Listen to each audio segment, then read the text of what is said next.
Does Joseph have people, writers? Good Lord, what a free education he gives us on WGN. Thank you. We appreciate the history lessons. Joe Lindsley is quickly becoming an American treasure in broadcasting.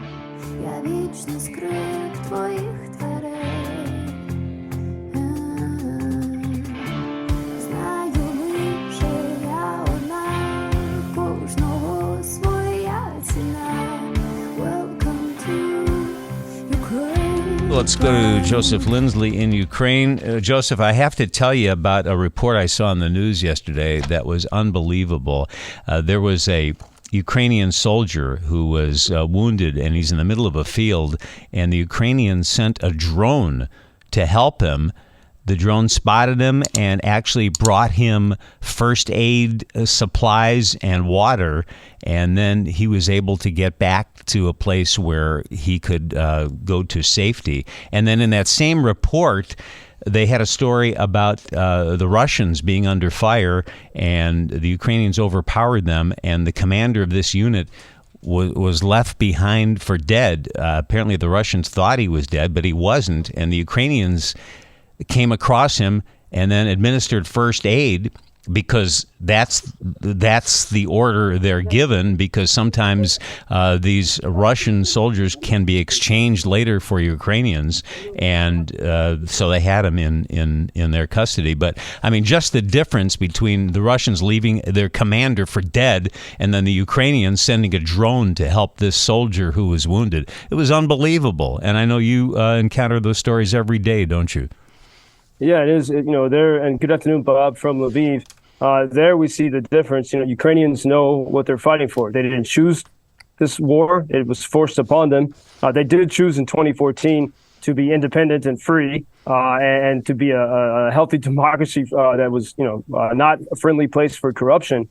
And they built such a wonderful society, as I saw it in the years here before Russia's full-scale invasion. And they're fighting for their families and their neighbors and their community, and for the very idea of being Ukrainian. And so often we see that the Russians, do not know what they're fighting for, unless it is some kind of, old imperial idea of Russian empire. And that doesn't give you great motivations, and it doesn't make these strong bonds of brotherhood that the Ukrainian warriors have.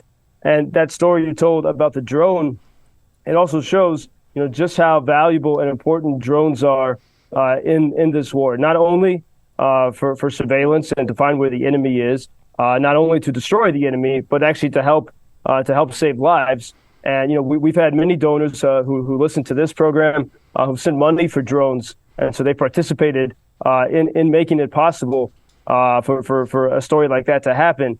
And you think we saw earlier the story of the Ukrainians helping the Russian who was trying to surrender, and this is that you have to keep that humanity with you, and that's hard. I mean, because everyone is so filled with hate and rage, like that story I told you several days ago about the soldier who saw the Russians texted him the picture of how they killed his mother, but you still have to keep your humanity. And I think that's what I see everyone in the society doing together, to remind themselves why they are fighting this and to stay human. But we do see the great value of drones, so we always welcome further support to get drones to people. You can send support to UkrainianFreedomNews.com. As I think today's a 526th day. These numbers don't even make sense anymore as it just goes on and on. It's also the month of, it's August 3rd. And in Ukrainian, the word for month is the same as the word for moon, mesets.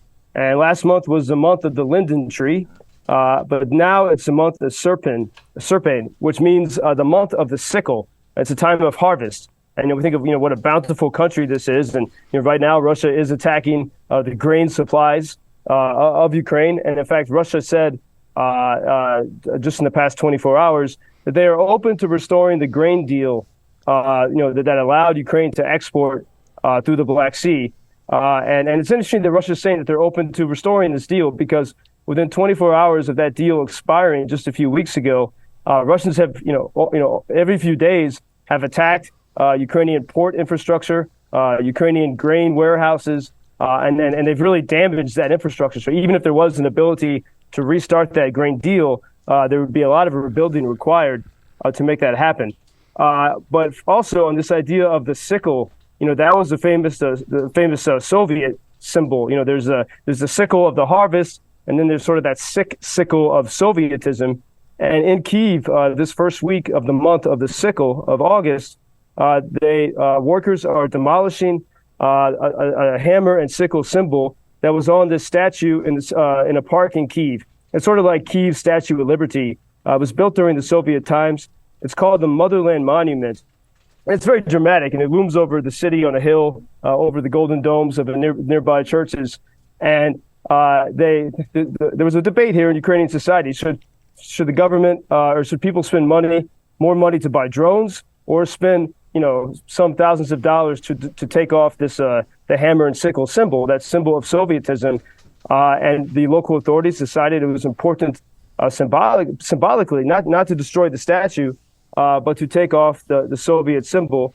And once that is fully removed this week, they're going to add the Ukrainian Trident, which is the symbol of Ukraine. And it's actually an ancient symbol. It's the Trezub, the symbol of Poseidon. It has nautical roots, and it goes back to the founding of Kyiv by Vikings who sailed down from what is now Sweden, which in ancient times was called Rus. The Rus people did not come from Moscow. They came from what is now Sweden, and they settled and created the great civilization of Kyiv about 1,000 years ago. And so the Ukrainians will be restoring, will be adding that symbol in place of the Soviet hammer and sickle. Just another step of reclaiming their heritage in this time of existential threat. Interestingly, that Trident symbol also resembles a descending Holy Spirit, and it spells the word volya, which means will to freedom. And that's it. I think Ukrainians have that will, not just for themselves, but as we see with the way they would care even for prisoners of war, to care for any, and we see so many videos, Bob, as well, of Ukrainians caring for stray dogs and cats in the trenches. And you have to have a love of humanity in life, I think, in order to have that deep will to live and to survive. Absolutely. Let me share this text with you that came in the other day. You'll like this. Does Joseph have people, writers? Good Lord, what a free education he gives us on WGN. Thank you. We appreciate the history lessons along the way, Joe. No, I thank you for that. And I have conversations with Ukrainians and foreigners, as I travel this great country, from Lviv I've been everywhere, from Bakhmut to Kharkiv to Odessa. And it's a great conversations that people have here. And there was this Harvard professor here, and when she was leaving Ukraine, she said she's never had better conversations in her life than her time here. And so that's what informs these daily reports with you. Appreciate it. Be well. We'll talk tomorrow. Thank you, Bob. Until tomorrow. Thank you for introducing Ukraine on your social media pages. That's very important, that much more people can get more information about the situation here and how everybody can help Ukraine to stay stronger and to save all the world. Що він сказав? Well, which side are you on? На чиїй ти стороні? Come on now. Oh, which side are you on? На чиїй ти стороні?